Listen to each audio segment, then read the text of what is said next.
Hello and welcome to VOA's Red Carpet. I'm Jackson Fungang, and as always we bring you the latest in entertainment news, in culture, in fashion, in sports and film from around the world. Let's begin. And we start with the All Africa Music Awards in Nigeria. Samuel Okocha takes us to Lagos for 3 days of music and music business. Let's check it out. The All Africa Music Awards, also known as AFRIMA, is a pan-African effort to recognize, reward and promote Africa's rich music culture. And Lagos played host to the 6th edition of this award ceremony. But what does this ceremony mean for participants? I think AFRIMA is doing a very wonderful thing. They are putting a whole lot of artists together, upcoming, and those artists are really there, and they're projecting them internationally. Unity of Africa, that's what AFRIMA means to me. It says feel Africa, but I think that AFRIMA means one Africa, because AFRIMA has the power to make Africa one. What AFRIMA means to me basically is a platform for Africa to shine, for African artists to come together, celebrate each other and collaborate. And I'm so excited to be here. Thank you to AFRIMA for inviting me to perform at the AFRIMA Village. A day earlier, leaders and players in the music industry gathered here to discuss the business side of music, including the role of the digital economy in Africa's growing music industry. Today's session was about the impact of digital growth or digital disruption on the African music industry. And I think African music has been able to grow through the impact of digital in our space. It's allowed music to be consumed in different countries, in different markets simultaneously, unlike before when you relied on physical product to move from one country to another country to be consumed. And I think that's a huge opportunity for people creating and making music in Africa. Today's session, the African Business Summit session, it means a lot to me because it's invigorating in the sense that you get to learn more about music. You get to learn the things that you never knew about music, and then you get to see your favorite publishers, and you get to know about publishing rights, royalties, and other artists outside the country, and other artists in Nigeria, and music as a whole. I'm based in South Africa, and I came down to Nigeria, my country, to participate in this wonderful event. The importance of AFRIMA to me is networking and learning the music business. According to a recent report from global consulting firm PwC, increasing access to the internet will continue to drive growth in entertainment and media in several African countries, including Nigeria, where the entertainment and media industry is projected to grow into a $10 billion market by 2023. Samuel Okocha, VOA News, Lagos, Nigeria.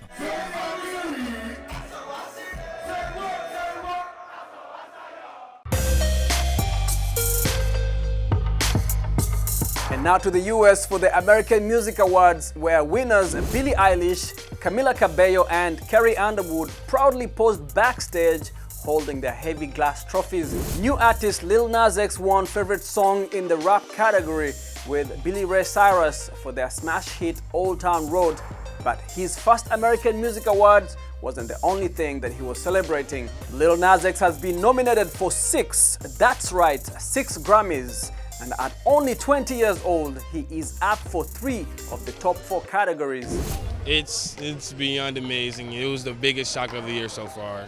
I was literally asleep. I mean, because of course I thought I would, maybe get 1 or 2, but to get like 6 entire nominations, I literally just like screamed in the house. Like I was like, I don't know. Even if I don't win any, I'm just happy to even be considered. Earlier this year, Lil Nas X came out publicly as gay and has been open about how difficult it has been for him to do so, both as a rapper and a country singer. The youngster now has Grammy nominations for Song of the Year, Record of the Year, and Best New Artist. And in more Grammy nomination news, 2019 breakout star Lizzo leads with 8 nominations. This also looks like a big year for African artists. Just to name a few, Burna Boy has earned his first ever nomination for his album African Giant in the Best World Music category, while Mr. Easy has earned nominations for his work on J Balvin and Bad Bunny's Oasis and Beyonce's The Lion King, The Gift album. Media mogul Oprah Winfrey is going on a wellness tour, and she's bringing a rock star lineup with her, including former First Lady Michelle Obama and Grammy and Oscar winner Lady Gaga. Oprah's tour for the weight loss company Weight Watchers will also include guest appearances by Jennifer Lopez, Dwayne Johnson, Amy Schumer, Tina Fey, Tracy Ellis Ross, and Kate Hudson. Winfrey will hold one-on-one conversations with her guests, opening with Gaga in Florida in January of 2020. There's a new exhibition at the Smithsonian Museum of African Arts here in Washington, D.C. The exhibition profiles heroes who embody principles of African greatness. VOA's Grace Oyonubi takes us to the show. Let's check it out.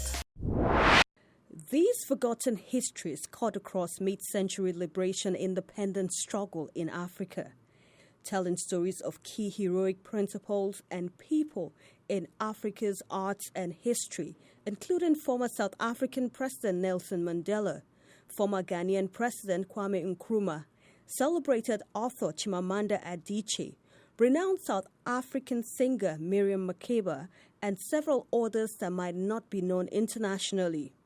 What this new technology allows us is for people to come into our spaces and they can see, if they wish, a traditional exhibition of truly exceptional objects, beautifully curated. But if you wish, you can, of course, read the labels for an additional layer of interpretation. So what you'll see that we do through the high technology is that we connect each of those ideas, each of those objects, with a specific person in African history whose life can be said to be sort of emblematic of that particular idea. Kesley Hayford says curator Kevin Dumochel and a team at the museum have developed a digital framework to enhance visitor experience by telling stories about the art and the histories that they represent. Dumochel said when he started this project 2 years ago, his focus was on the art of storytelling. He explains this latest exhibition. What this exhibition does fundamentally is look at art and artists who are teaching us something about how to be the best version of ourselves. Each one of the objects that you'll see featured in Heroes is keyed to a specific, what I identify as a specific principle of heroic leadership. Empathy, dignity, justice, pride. I would come into the gallery with my phone, walk up to it.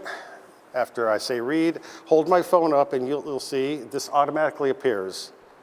And what it is a title card, and then if I press or swipe, I get a video of Gus with captions, so you don't have to have headphones if you don't want. But I'm just going to tap through, and if you'd like, actually you can take this phone and we can walk to another object and you can try this for yourself. The exhibition opened to the public with nearly 50 artworks from more than 40 artists. Grace Oyonubi, VOA News, Washington.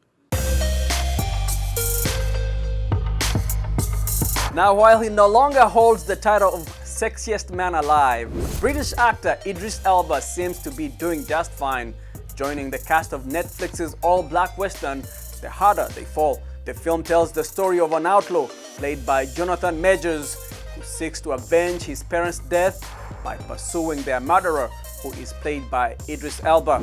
James Samuel makes his feature directorial debut, while Jay-Z produces. This isn't Elba's first rodeo with Western cinema. He's also starring in Concrete Cowboys, set to start production soon.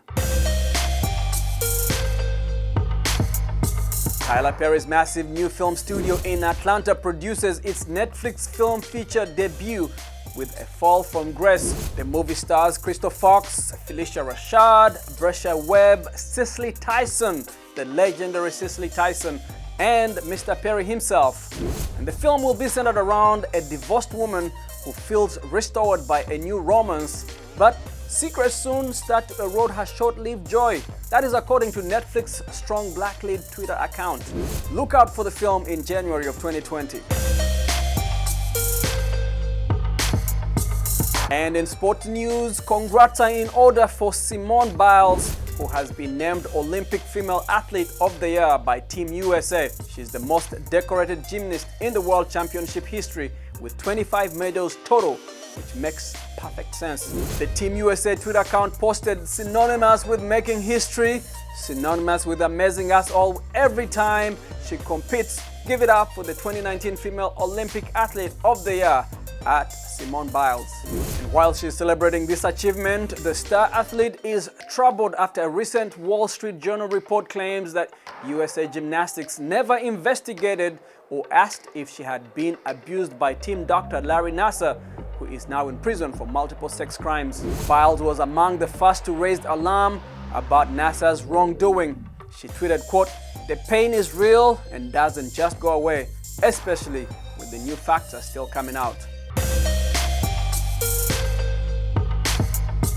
As we've discussed, rapper T.I. faced major backlash after saying that he has his teenage daughter's hymen checked at yearly gynecologist visits to make sure that she has never had sex. The rapper addressed this controversy at Jada Pinkett Smith's Red Table Talk, saying that his intentions were terribly misconstrued and misconceived, as he was never in an exam room and did not say that the visits still take place.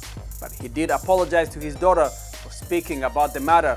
Not to any of those other strangers or any of those weirdos who, just kind of toss lies around for fun. She understands my intentions and she knows who I am, he said. Jada Pinkett Smith schooled him, saying that the rapper is pushing the idea of a patriarchal culture, reacting differently with his son than he does with his daughter. Well, here's the thing, though. This is what you have to understand, though. It's a patriarchal structure that is not all that... I heard that word before. Yes, which I heard that term before. I didn't know that term was a thing, patriarch. Well, it's like it is structured by the views and the outlook of men. Okay. And it tends to be, at times, often oppressive to the feminine journey. Okay. Right. Have females actually tried to explain? Absolutely. To That's men? why you have feminists. Okay. That's why you have womanists. The World Health Organization says that, quote, "The appearance of girls or women's hymen can't prove whether they have had sexual intercourse." And last but not least, actress Kerry Washington is getting behind the camera for a change. The former Scandal star is set to direct an episode of Insecure, an HBO comedy drama series centered on sexually charged young black millennials in Los Angeles.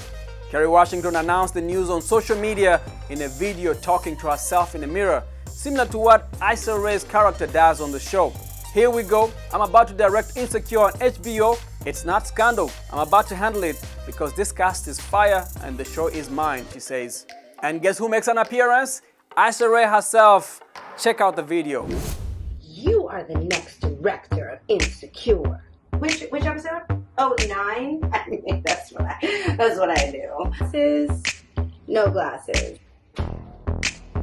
Maybe like sexy librarian director. "Here we go. I'm about to direct Insecure on HBO. It's not a scandal. I'm about to handle it because this cast is fire and the show is mine." Yeah, I was just, what are you doing? Nothing. You were talking to your mirror, weren't you? Yeah. But also, can you actually direct us? Yeah. Sorry. These glasses are dirty as shit. And thanks for watching VOA's Red Carpet. I'm Jackson Vunganyi. For more entertainment news, be sure to check us out at voanews.com, on Facebook, on Instagram, on YouTube. Until next time, goodbye everyone.